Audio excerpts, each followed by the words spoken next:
I'm doing it live. Good morning. Thank you for joining us for Community Resources and Gardening. This is Fakunle, and today I am so honored. Thank you, David, for me. You are a profound presence. I wanted to thank you, Joy, and I wanted to talk to you more about Wombwork production. So, David, introduce yourself. All right. Well, greetings, everybody. I'm Dr. David Fakunle. Among my many responsibilities, I am the executive director of Wombwork Productions, which is a social change performing arts company based in Baltimore.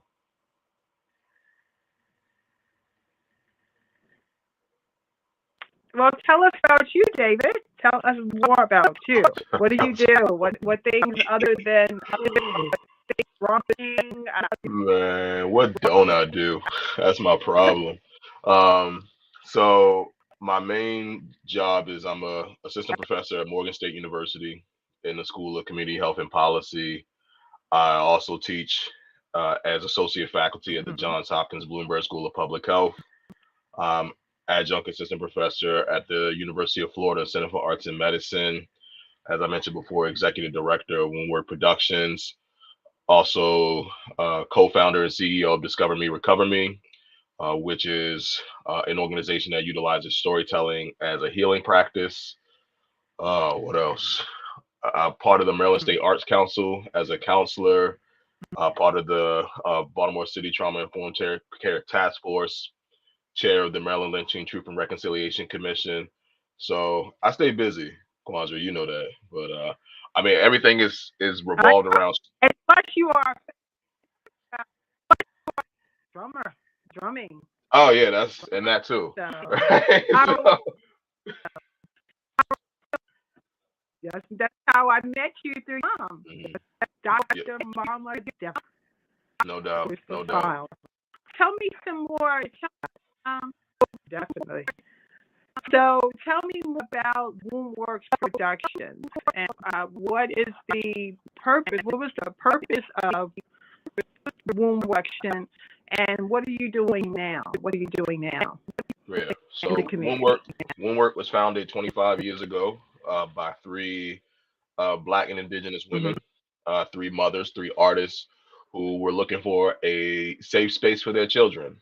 Many of the circumstances of Baltimore City, unfortunately, have not changed in the past 25 years. In many cases, it's still dangerous for Black and Brown children in this city. Not everywhere, but enough. So they decided to create a Mm-hmm. space for their children, and it became the friends of their children, classmates of their children, and ultimately children in the surrounding neighborhoods of West Baltimore. And they used Mm-hmm. performing arts as the uh, enticement for children to come in.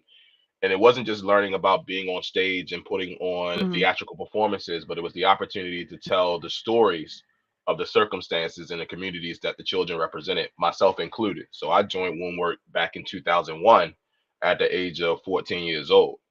And my story was my story. I don't apologize for my context.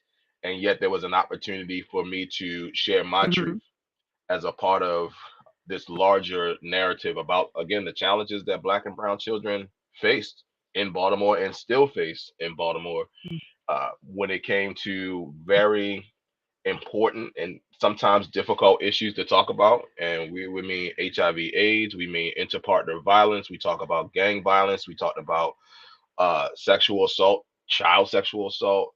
Again, prevalent, topical, relevant public health issues. And what made it digestible for the audiences that Wombwork performed for and performed with was that the stories reflected, again, the truth in many cases of the performers themselves. So the healing part was very inherent because as you tell your story, you are healed from whatever you're holding on to. So when we say get things off your chest, is literally a psychophysiological response when you are able to get things off your chest. When you're able to tell stories that you perhaps have not told before, when you're able to share your truth in a way that you weren't allowed in many cases to share your truth before, you feel better. It wasn't until I was in grad school at Hopkins that I learned that was public health. It was always public health. Wombwork engaged in health Mm-hmm. communication when talking about prevalent public health issues. It engaged in healing practices with, again, giving space to black and brown children, black and brown adults, white children. It became everybody who needed a space to tell their story, to talk about those challenges that, again, were not the easiest to share and explain, and do so in a way that not only provided healing for the performers and provided healing for the audiences, but equipped the audiences with an action on how to address that public health issue. And in many cases, it starts with the individual. So when we think about these large issues like racism, Mm-hmm. toxic capitalism, homophobia, transphobia, those are huge societal issues. No one person will be able to solve any of them, but there is what you can do within your own capacity.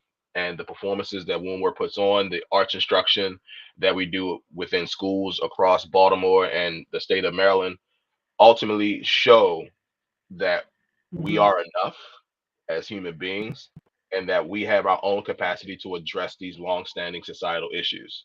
So that's the long and short of Wound Work. We continue to do that and continue to grow. We'll be doing our new generation and next generation art ensemble sessions later this morning at the Community Resource Center over in Southwest Baltimore. So I'm proud to help lead this organization in a stronger direction to get it the recognition and the support is always deserved, and it is manifesting. So that is what keeps me going in that capacity. Wow, my goodness. So, can if there were any adults or children who are interested in getting involved in work, what would be the process? So the process will just be reaching out to us. So you can go to wombwork.com and you can sign up. If parents, if your children are interested in coming to our Saturday sessions, that's really the uh, current opportunity for children to be involved in our work. We go across different schools, again, around the Baltimore metropolitan area. Usually those are connections with the schools themselves. We also have an agency, Arts for Learning Maryland, that finds opportunities for us to engage in arts instruction. But looking to work with us directly, woundwork.com. You can find us on Instagram at woundworker. You can look up Woundwork Productions on Facebook. So there are many points of contact, and I'll give you my email address as well. David, it's very simple, at wombwork.com, WOMBWORK.com. But just reaching out to us and just expressing your interests, we are open. We are always accepting of people who are interested in the performing arts, and not just being on stage, but even the creation of performing arts. So when we do performances, you got to write the scripts, you got to direct, you got to produce. There's the technical aspects. And the one thing that we are continuing to emphasize as an organization is all of these things can get you paid. These are commodifiable skills, and they all have increasing value. I continue to learn just how much Baltimore is becoming a hotspot for the film industry. So Woundwork has a history of its performers getting uh, opportunities on the screen and beyond. So I'm sure people have heard of The Wire. Many Woundwork performers were in The Wire. I was not, because I was in college, Mm-hmm. but that's okay. um, and we've had many of our alumni go on to big productions around music, film, television, you name it. So as much as it's about healing, as much as it's about strengthening our black and brown children, strengthening all children, all people, because we recognize that everyone needs healing. It's also about creating good, great, Mm-hmm. awesome artists. And the one push, the one thing I'll really say is, if you stick with it, if you engage in the work, if you kind of let yourself see all the different possibilities of what Wound Work can offer, it will pay off, literally.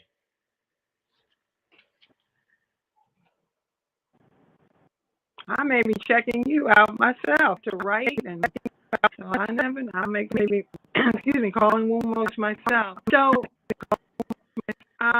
what are you going to be doing? Anything the holidays that people can participate in or patronize in November, December? Yes, so our next big production will be around the holiday of Kwanzaa. So be on the lookout for the details regarding that performance. That will be one that involves our youth ensemble, which is next generation. It will involve our teen ensemble, which is new generation, and it will involve the old heads, myself included, with New World Art Ensemble. So we are looking to present this multi-generational um, celebration of Kwanzaa, the principles of Kwanzaa, the Nguzo Saba, and all the ways that it guides our daily living, not just between December 26th and January 1st, but all 365 and sometimes 366 days of the year. It's a philosophy, and it is something that Mhm. strengthens us individually and collectively. And our Kwanzaa performance will just be yet another way that Wombwork demonstrates the importance of cultural understanding, cultural appreciation, cultural love. These are principles that, yes, are grounded in the continent of Africa, but they have universal application. And Wombwork has been successful and is proud of how we have shown all audiences of all socio-demographics the importance of African and indigenous philosophies. And that will certainly continue for our Kwanzaa celebration. So again, continue to look for us on social media. Look for us at wombwork.com for more details.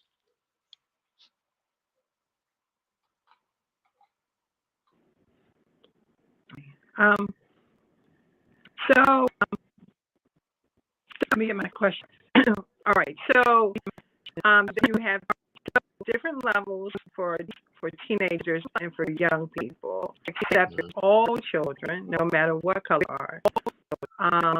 Wombworks is healing, advancing, and encouraging. Yes, The question I absolutely. have is, you had the opportunity to get I'm not going to say, well, get this massive funding where you do it on a global stage, would you do it? Yeah, I With mean Wombworks we're already production. doing it. So Wombwork Oh, has I'm long. sorry. Okay, but I'm saying for me, Yeah, no, I know it's it's known everywhere, but if you had in every on every level, yeah. that there's quite a few people that I'm familiar with that are at Wombworks. For me, as one as a woman, children were not able to, because when by the time to know you guys, my children were grown. Mhm. My daughter did actually play a part with a couple of her children from her class. They participated, and she was able to support. But some other things that you're doing or have done with Wombworks that has been instrumental to things, some of your adults being active in the community, changing the dynamics of a lot of that once was done that is no longer done in the community. Absolutely. Well, Wombwork prides itself on showing the value that all people have and all the ways that they can contribute to their communities. Mm-hmm. Uh, there are multi-dynamic challenges, which means there's going to be multi-dynamic solutions. Ultimately, with what Woundwork does, it shows the value of arts and culture as a part of that multi-dynamic solution. Um, I think one of the big shifts in Woundwork over the past couple of years has been its intentional embrace of arts, culture, and health. And that is something that is always done, but now we are saying that explicitly, and that comes Mm-hmm. from my personal exposure. So at the University of Florida Center for Arts and Medicine, that is an institution that studies, that practices, that looks to understand the impact of artistic cultural expression, creative expression on public health issues. When I started learning about that about 4 years ago now, it it sparked something. It sparked a reflection on my entire Mm-hmm. life.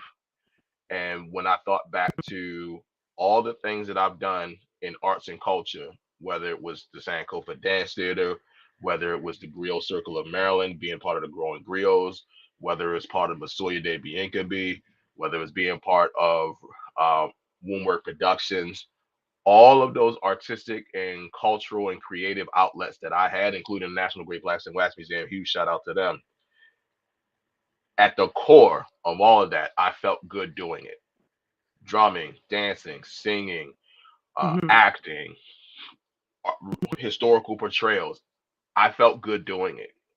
And again, it wasn't until I connected with the University of Florida through a storyteller that I realized that arts and health was a thing. It was an official space. It was something where people were intentionally doing it, intentionally understanding it, intentionally applying it. And once I learned that, I'm like, oh, this makes all the sense in the world. So I took that knowledge back to Woundwork and Mm-hmm. said, hey, as much as we are an arts and culture organization, we are a public health organization. And being in public health, I Mm-hmm. know how big that is. So the last couple of years, particularly with the COVID-19 pandemic, have really emphasized the importance of two things. Humans are social beings and humans are creative beings. We need that. So any entities, any opportunities that allow us to combine our artistic and cultural and creative practices with being around other people, that's health. That's healing. So now Woundwork says that unapologetically. Like that is what we do, that is who we are. And again, I think the support and appreciation for Woundwork has grown because of that acknowledgement. So I encourage all arts and culture organizations to think about the health impact of what they do and say that stuff explicitly.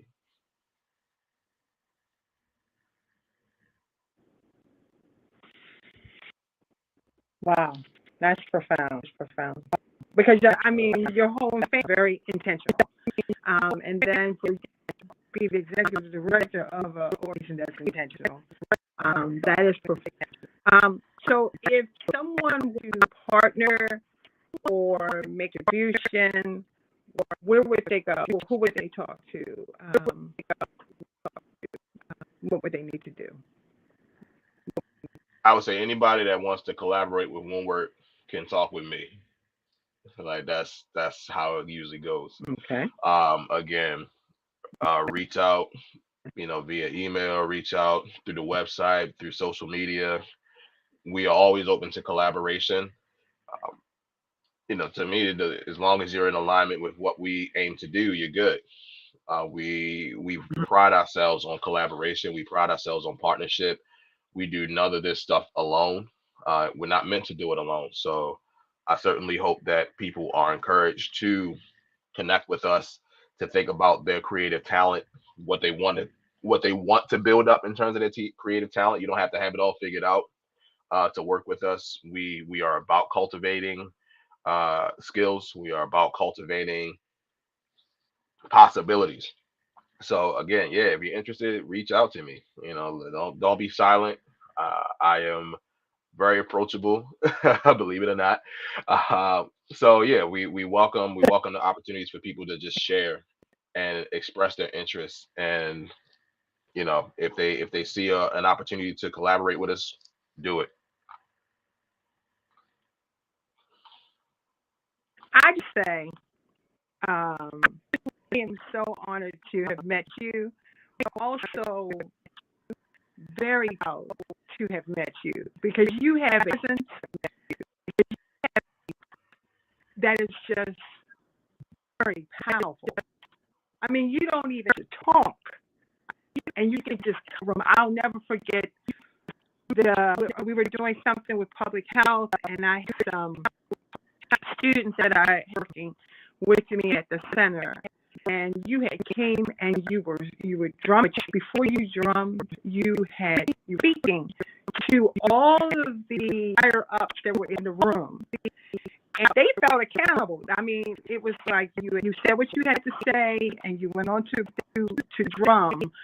But when we were talking different sharp scene, and I know that I called to action that I need to do, and I'm held accountable by not only the students but the faculty as well. And it just made me feel like I am so proud to have met you, to even have had you at the center. You actually were working with children who were all from all over the city that had no idea with you and your mom, and it was just so profound. And for me, it was an honor to even ask you to come because all I just feel you were able to come into a room, make the children feel very safe, and then teach them from and watch them progress. And every week we saw and they saw you. And these kids were coming from the side, southeast, southwest, every day on the bus just to see you on the day. And for that, I honor you, pay homage to you. I pay homage to your mother. But it is a whole, nowhere, no matter where you are, even with your son, it's just amazing. And I just want to thank you because you role in the invention of my own children, and they're grown. So I just want to say for that, and in this space to say that. Well, thank you. No, I'm always grateful for appreciation. It's one of the existential determinants. We want to be appreciated. So I do my best to never get used to uh, people showing their love for who I am and the things that I've done. I'll admit that I'm typically focused on just doing the work. So I don't take as much time to think about the Mm-hmm. impact, but I know it's impactful. And I am the product of people who cared. Yes, my mother, my father as well. Um, Many people in my community, Mm-hmm. my cultural community, um, it made the difference. Yeah, people told me I was special when I was young, so I won't be naive. It's like, yeah, okay, there's something special about this kid. I don't think they knew what it was going to manifest. Like, I certainly didn't. And for me to turn out the way that that I have, and to, I think, do my best to maintain perspective. Uh, I don't want to be too far detached from being a child, from being a teenager, to forget what that felt like, to know the importance of people who cared, people who allowed you to feel, to again think about what your path in life could be at that point. Um, I do this in a bunch of ways. Probably the number one thing I do as a professor is to remind my students that they're human. Um, I do that for my colleagues too. I do that for any space that I'm in. Um, and hey, if I got to use my gravitas to do that, cool. We're human, which means we're finite, which means we die, which means we got to think about what our legacy truly wants to be. You know what I mean? Like at the end of the day, we won't be thinking about how much money we made. We won't be thinking about how much power we had. We'll be thinking about if anybody remembers us when we're gone. Um, will we live beyond our physical, incarnation? Because the story will last. And the question is, what kind of Mm-hmm. story will they be telling about you when you're gone? I am grateful to hear these stories now Mm-hmm. while I can appreciate them. I feel confident that the stories that I will leave behind when I'm gone will be ones that I'll be proud of. So in my own way, I'll live forever. And I'm Mm-hmm. grateful for that. That gives me comfort when my time comes. Hopefully no time soon. But again, I think it's just important to keep perspective on this thing we call life. So what brings me happiness is making other people happy. So if that means mentoring them, guiding them, creating opportunities, saying what needs to be said, doing what needs to be done, putting people in their place, I have no problem doing any of those things. And I think having true perspective on life makes that easy. It really, really does. And um, along with doing that myself, again, empowering other people to do it. Any revolution, any type of shift that we want in our world is going to come from the collective, not just from one person. I'll do my best to be again a catalyst, to be encouragement, to be empowerment, but we got to get critical capacity on any shifts that we want to see in the world. So uh, my job is to do my best with that, with my family, with my colleagues, with my students, whoever the case may be.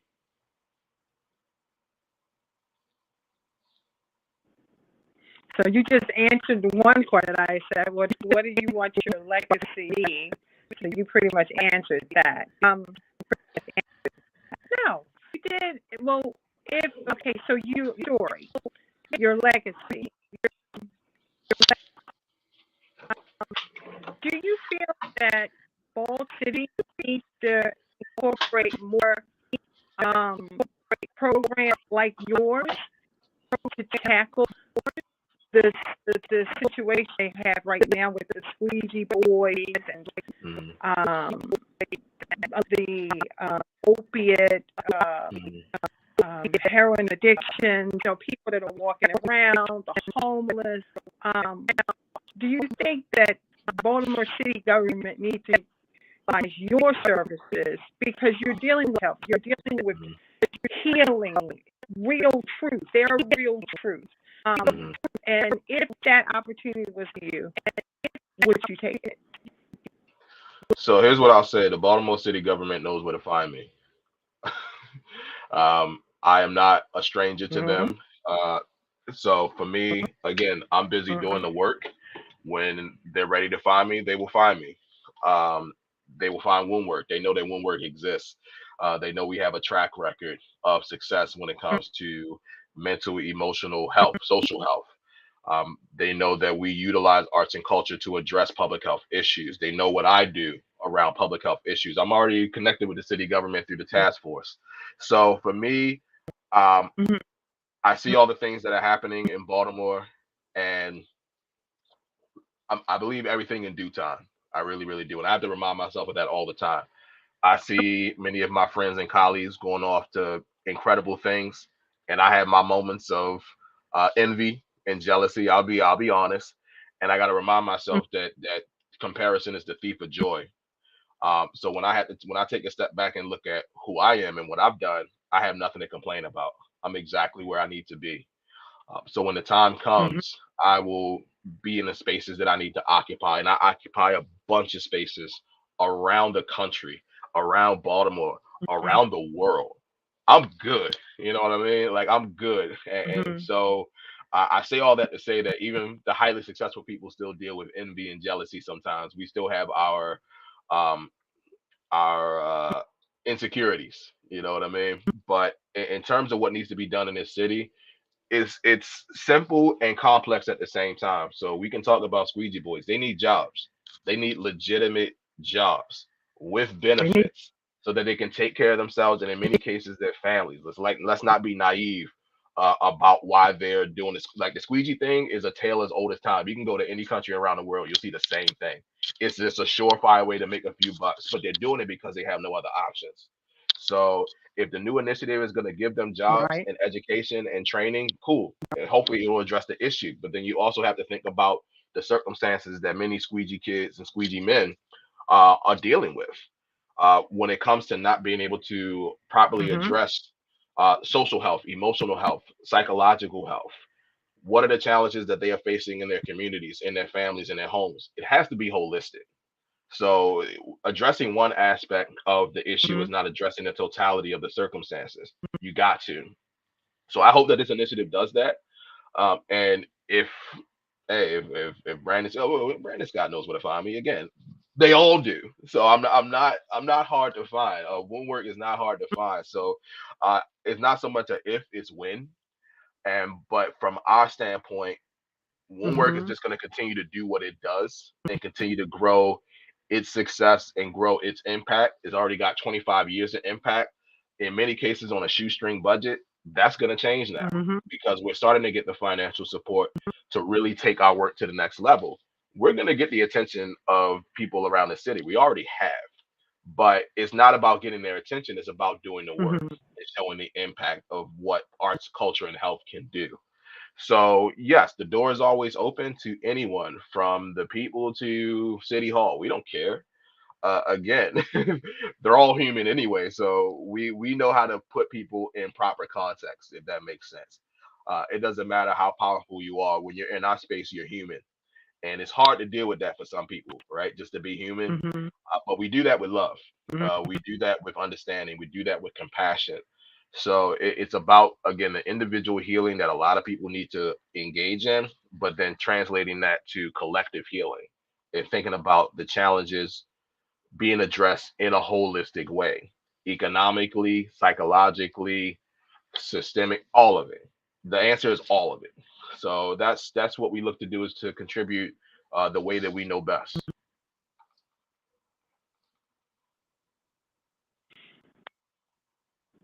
Thank you. Yeah, but the reason why I asked that question is there are some great people that were around. However, the work, like you said, the work that people are afraid of, when you really have to really be true to who you are in your story, it's not that easy when you have to deal with those pains and those that you may not communicate that to others, but in your space, and it's going to be scary. So, and then you're going to be around other people who are also facing different things. So, just when I was looking at the press conference and everything, and I was just like, why isn't the Wombwork there? You know, why aren't they there? Because I know for many of some of the people that I did management with, they went through Wombwork, and I'm looking at them now, and they're a total different human being, a total different, healed, accountable, and they love themselves. And for that, you know, me to see them one way, and then to see them go transition, and to see them perform and have that connection and have a new sense of family that they may not before, that's profound. So to look at these young men be exploited, in my opinion, be exploited and put on a corner, yet you're the guys on the corner to sell drugs. What's the difference? And then you're putting them into different types of people, to situations, and if you're not healed, you're going to be reactive. So that's my opinion. So Brandon, if you're listening, you should have Wombwork at the table, because other people around the table, of course, they have programs, but you can give them all the money you want. But if they're not healed, they don't have that support system, they're going to go back. They're going to go, and then it's going to be the news, the news, the negative news, the squeegee boys. Oh, this person or they did this, but you didn't give them substance, and that's what I see as Wombwork is something more than a substance. So that's just my opinion. That's just my opinion. No doubt. Well, again, so what are the next?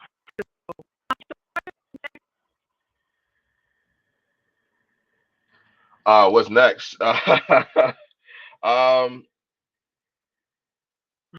Honestly, again, continue to do the work. So honestly, what's next is I'm going on vacation because I need one. So I'll be gone for a little bit just to relax and to reset, because that's critically important. With all the things that I do, I have to have opportunities to just not do stuff, to be rejuvenated, to do the stuff that's going to be waiting for me when I come back. But overall, for me, I'm just gonna keep doing what I need to do. It's interesting. I'm where I need to be. I have no. I'm not thinking about any long term goals right now. Just because I am where I need to be. Like, I'm engaged in enough stuff that as long as I keep doing that, I'll have plenty to do. It'll take me where I need to go. It'll take me far beyond where I could have imagined. The only way I can keep up with the things that I'm doing is emails and my CV, and just taking a step back and looking at, like, crap, I've done a lot. And it's incredible. It really, really is. So I like that perspective, honestly. He's like, let me just focus on doing the work, and I'll have that moment to reflect and look back and think about all I've been able to accomplish, and again, all the spaces I've been able to be in. It truly is a blessing. It's humbling. But again, my focus is on doing the work. Because it needs to be done, and the impact will be there, the accolades will be there. Quite honestly, I don't care about the accolades. Like, I've gotten a lot of them. They don't really do much for me anymore. But I'll take them. Like I said, I appreciate the acknowledgement. I appreciate the appreciation, but I want to see change. Uh, I've been fortunate to be a Mhm. catalyst for change. There's a reason I call myself a mercenary for change, because I know I need to be in a bunch of spaces Mhm. in order for that change to happen. And that's what I'm going to continue to do. Like I said, I enjoy it. I think that's the most important thing. It takes care of me and my family. And yeah, I get to build that legacy that I want. So what's next? Same stuff I've always been doing. So you were a young boy. Did you see yourself where you now?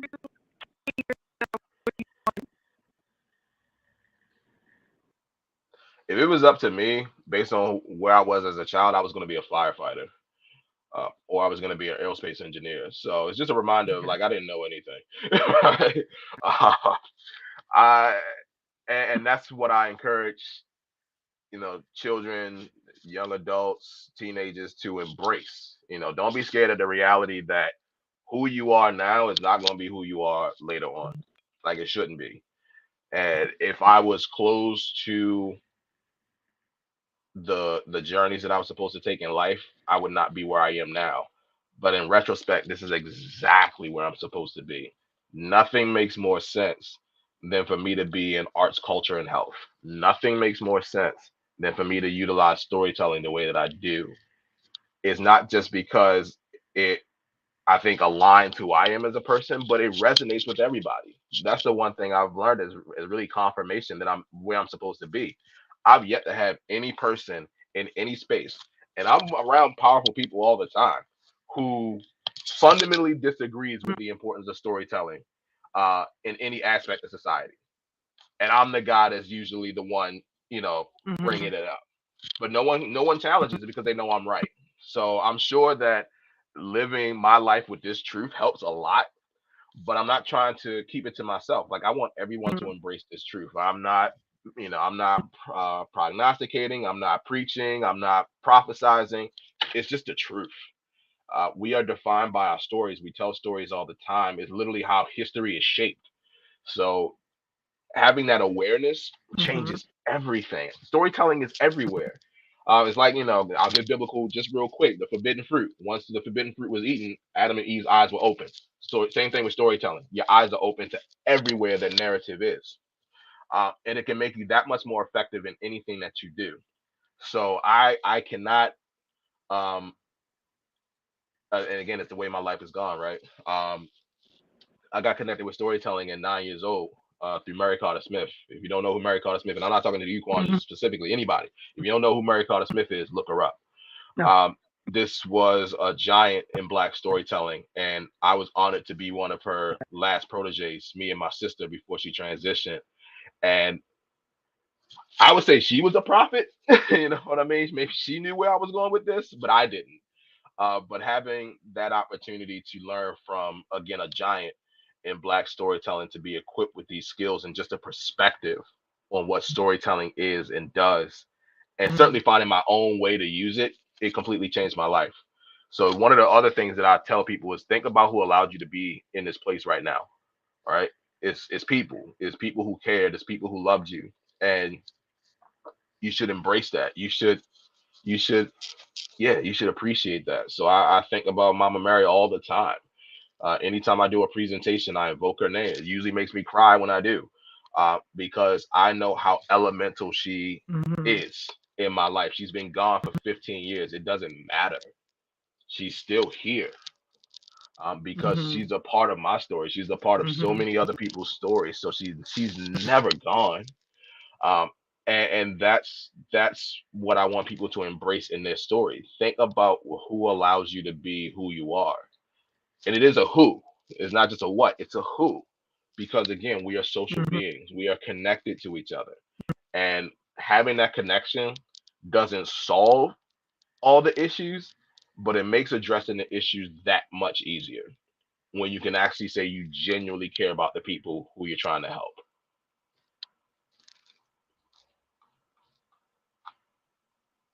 I do have a question.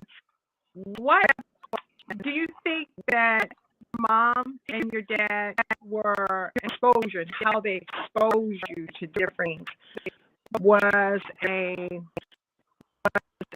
major component where you are now, or no? Absolutely. Yes or no? Where No, you are absolutely. now, do you think that, No doubt. That's the thing. I'm like, and again, my parents didn't necessarily know how I was gonna turn out. Like, you know what I mean? But they certainly created as many opportunities as possible for me to find that out. And being able to do as much as I did, my sister and I, with arts and culture, with traveling, with education, with sports, just being able to do a bunch of stuff gave us options to Mhm. see what was possible. Again, it wasn't a guarantee, but it certainly increases the chances. Education, yeah, education is critical, but context is everything. So yeah, we were fortunate to go to prestigious institutions, predominantly white institutions. We were smart enough, we were good enough to be in those spaces. But I can tell you the impact that we had in those schools were not because of anything we learned there. It's because of the cultural context that we brought with us.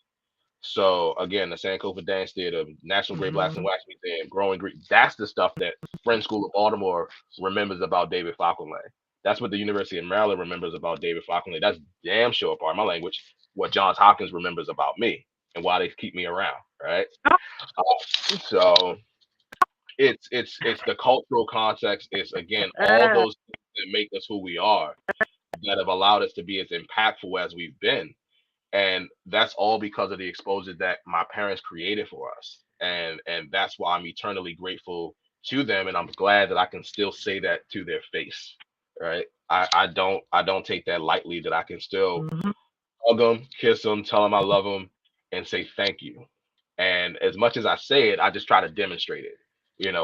Talk is cheap sometimes, but I love to show them Mhm. how grateful I am for everything they did. So when I was able to give my father a copy of my PhD and say, "This is yours. You are the reason this happened." Mhm. I know that made him so proud. That was like the culmination of his fatherhood for me. Like, he's not off the hook officially, but once we reached that level, it's like, all right, I did what I needed to do. Like, I did right by him. Same with my mother. Mhm. So my mother has a copy of my PhD, my sister's MD. She has all of my degrees. Um, and you know my mom. She's like, I can never do anything without her. And yeah, there are times Yeah. where that's kind of annoying, but I love the fact that my Mhm. mother is actively involved in the work that I do. She has her own legacy, and her legacy is tied to her children. She'll say that proudly. Like, the greatest thing she ever did in her life is us, right? Me and my sister, and she can fly that flag to Mhm. the day is done. You know what I mean? And she's earned it. My father's a little bit more subdued, but I know he's proud as well. Mhm. So, yeah, and I try to do the same thing with my son. I still have a long way to go. Um, I'm Yeah, I have a long way to go, but I want to create as many opportunities for him just to see what's possible. He's not bound to anything for my satisfaction, for my approval, right? I want him Mhm. to be happy. That's all I want my son to be, is happy. So however he finds his happiness, good. Mhm. But I want to show him all the things that are possible, and for him to decide how he wants to live his life, what kind of impact he wants to make. So that's what I'm proud of, is to be able to give my son, my wife, my family, my parents, to give them as much of the world as possible, just as for nothing more than just gratitude.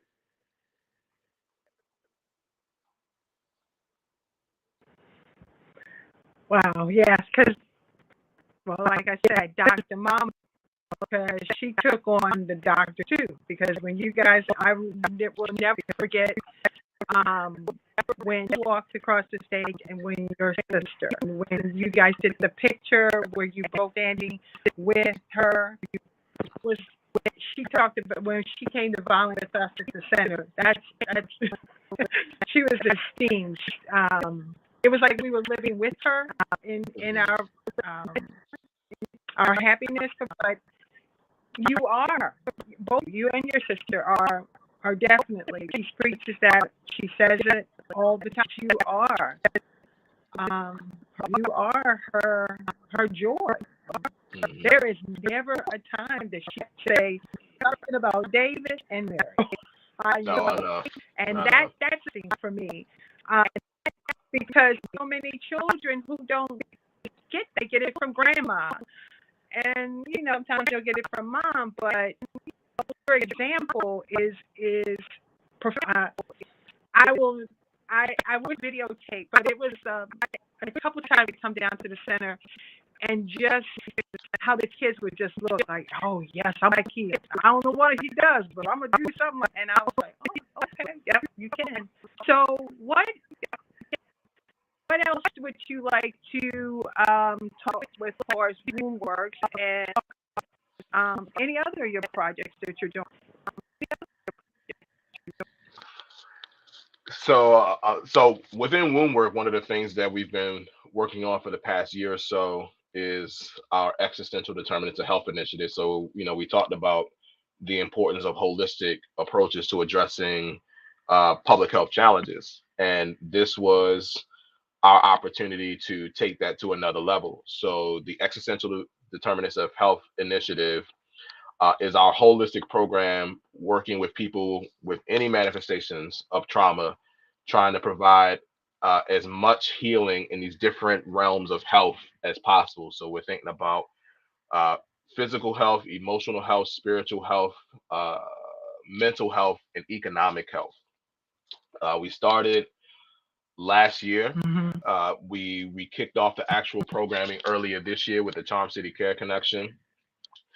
We got the funding through Johns Hopkins, their innovation fund for community safety. It was interesting because I didn't even want to apply for it. I didn't think we would get even anywhere close to that funding, but we were encouraged by some of our friends and family to do so. So Wombwork did. We partnered with Virtues Matter, and we partnered with Dr. Arjun Chamagam, who is in the School of Medicine, as well as Mm-hmm. Hopkins Bayview, Chief of Emergency Medicine. And we just thought about how we could bring all these different components of our skills, our wisdom, our insight into addressing, again, manifestations of trauma. It's important to say that we are all on the spectrum of mental health. We are all on a spectrum of trauma. So even if we don't have a diagnosed Mm-hmm. disorder, even if we don't have pronounced manifestations of that trauma, we're all dealing with some stuff.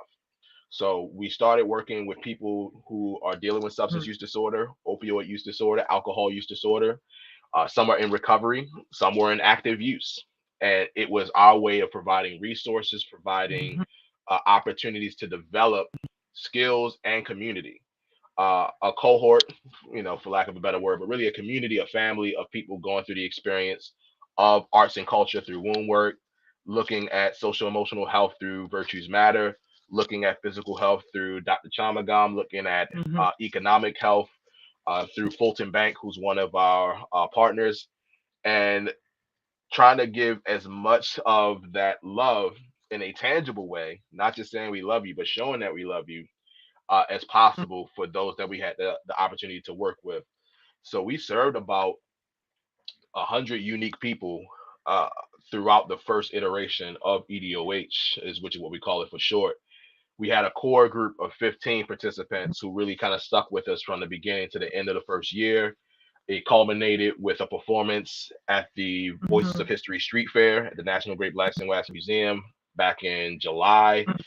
It was an incredible performance where the Mm-hmm. participants told their own stories of dealing with their trauma, dealing with use disorders, and for many, their healing and recovery from those circumstances. So to have that space and stage to share their truth with others, it was powerful. And we knew it was going to be powerful. So we're so glad that they had that moment. And now we're ramping up for year two. So we're looking to work with young adults, particularly 18 to 39. If Mm-hmm. you are dealing with trauma, if you're dealing with some manifestation of trauma, this may be for you. Uh, we respect your time by paying for your time. So any session that you go to, you'll get paid. Any opportunities that we look to cultivate, we will do our best to to compensate you for all of that. So we recognize that time is money. Like we don't apologize for that. Yes, time is money. So we respect your time by paying you for your time, and we hope that you'll stick around for the community that is cultivated, the healing that can happen, the elevation of self, the elevation of the collective, and really just the opportunity to showcase all that you are capable of doing. So that's what EDOH is all about. We will be splitting time next year, starting in January, between Chickway Rec Center, between the National Great Blacks and Wax Museum and the Mansion, as well as the Charm City Care Connection. So it's an East Baltimore based initiative, but it's open to anyone in the city who is in need of healing. So again, you can go to wombwork.com, learn more, and yeah, it's again taking our work to the next level. Like again, that intentional intersectionality of arts, culture, and health is what we're doing. And as is no surprise to me, it's getting recognition because it's working.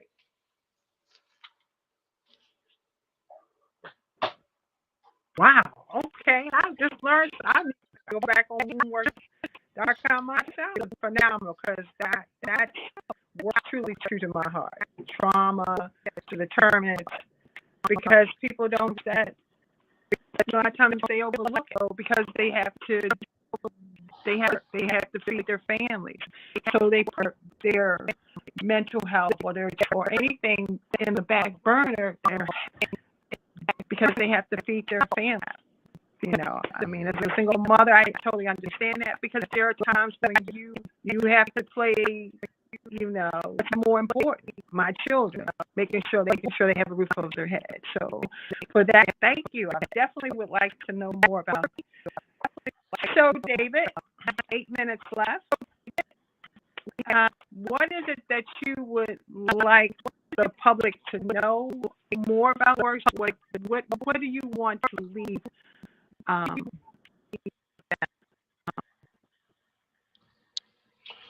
It's your stage. hmm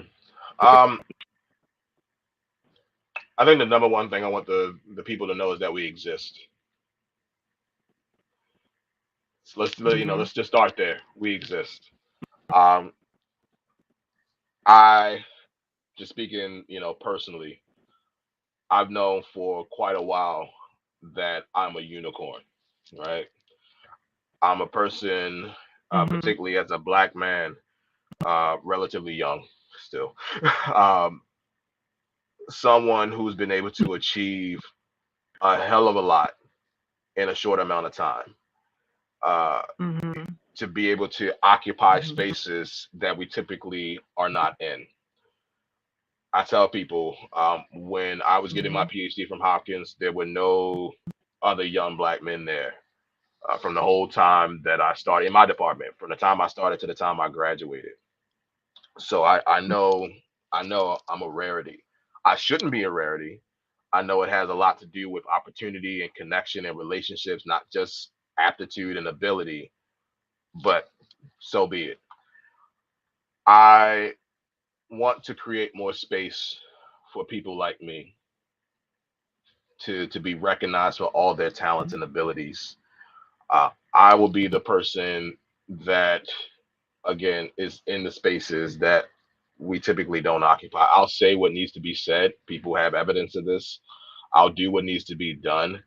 People have evidence of this. And I know that I am guided by truth. I am guided by the truths that have been shared with me throughout my life from uh, the elders, from my friends, from my family. I've been, I guess, smart enough to listen, right? Um, I don't really call myself a teacher. I'm a grand pupil. Shout out to little brother for that one.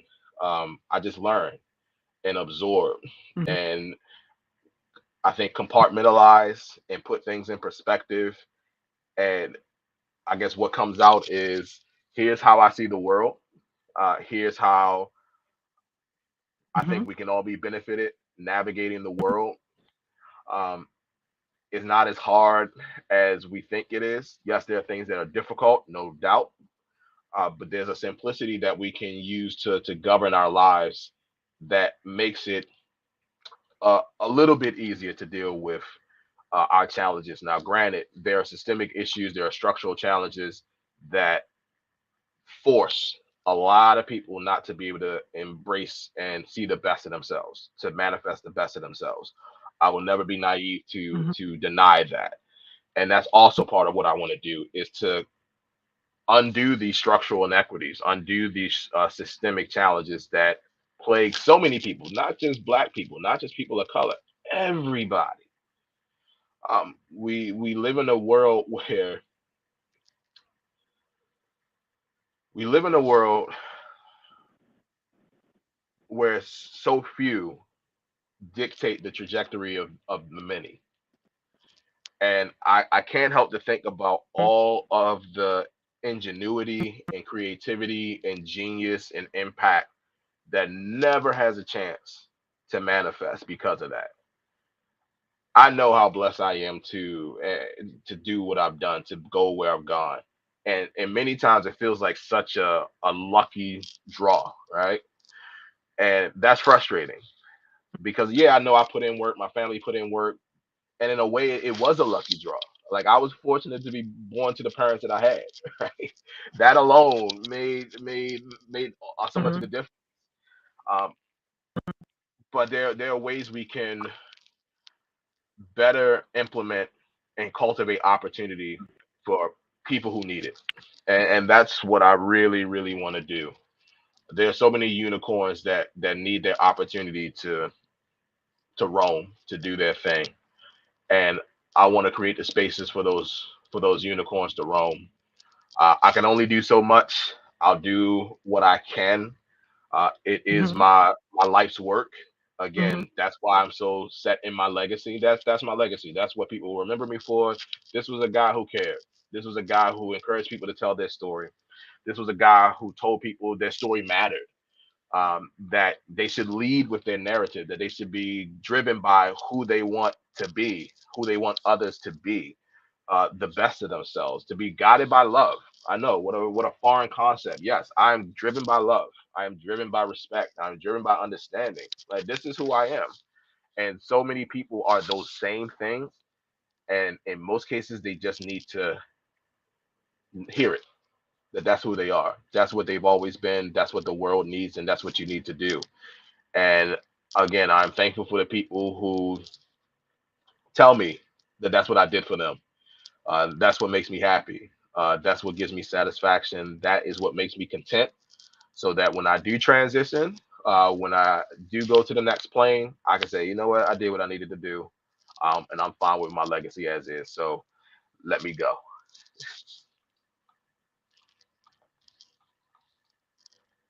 Wow.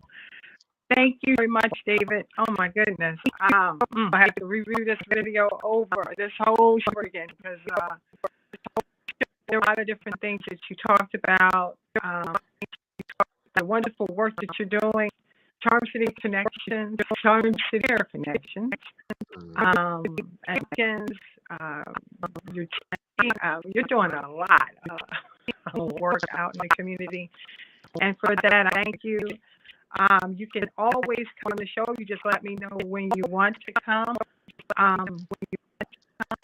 This has been, it's so much information, so much, like you said, so much love that's been all through this entire show. Um, I want to do a shout out to your Dr. Mama Deborah, um, for just being a woman, a strong Black woman.